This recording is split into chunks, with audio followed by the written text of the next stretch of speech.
Ease दह गर वारिया कुर्बान मज तो अजकिस वीडियोस मज हाव तुह कित कन हेको अस वारियास टाइमस प्रिजर्व करित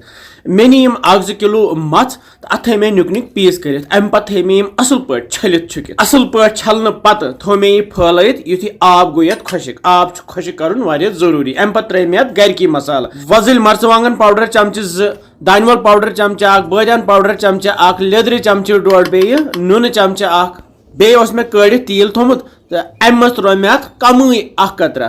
तो यम सारी मसाल तो तील त्रित वन रलावन यम सारी मसाल तो यह तील गत माज सही पे रलन यह गम खुशिक तक खुशिक कोर्मुत मसाल त्रावन ज्यादा पहम खुशिक तुम हेकू ये पन्ने हिसाब पन पसंदीदा मसाल त्रित यत बड़िस जारस मज मे पतम लटि बोरमुत यह रोहन गूल आचार अम मज खो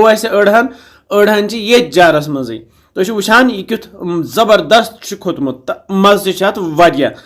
यह आचार हन फिरन बेस जारस मज तो ये शीशु जारस मज थवन बह यह माज फिरत मगर जार कोर मे गोनेथ खुशिक सही पे अत गि आब आसन अत मज कहें तो यह सारी माज हन बरो ये शीशु जारस मज येल ते आचार या माज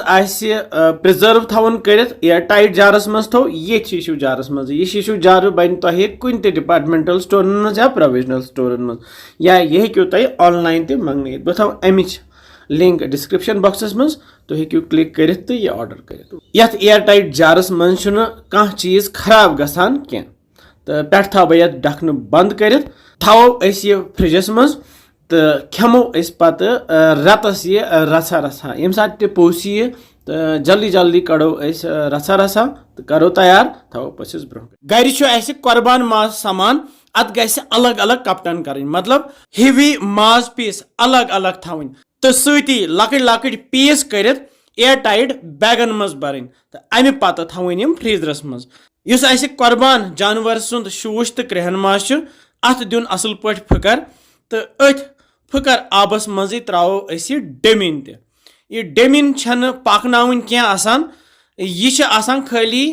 ततिस रसर हिस आबस मज थवन 3 to 4 मिनट 3 to 4 मिनट गसित अत पाने वथान यह पेठिम दिल अत सती यह जुलन या श्राप तुलन तो अत दिन फश यह ग सफेद शीन हिश तो अम पे छलन यह सोख बल आब सह सोरे मल ये वथ यम लकट जिपलॉक बैग यम एयर टाइट बैग रोजान यम बनो तुह कुन प्रोविजनल स्टोरन मज डिपार्टमेंटल स्टोरन मज अत डेमन कोर मे लकट लकट पीस श्राप तो बोर मे ये जिपलॉक बैगस मज तो थो वन फ्रीजरस मज वो तो सती बर मे यम फल माज तो दामन माज अलग अलग कपटन कर थे मे यम जिपलॉक बैगन मज थो फ्रीजरस मज यम सात सुन रन कड़ो अख बैग तो रनो वमें तुह आसनो यम क्या टिप्स मान पसंद आमित इंशाल्लाह समखो बे जल्दी बिहु रब्बस हवाल।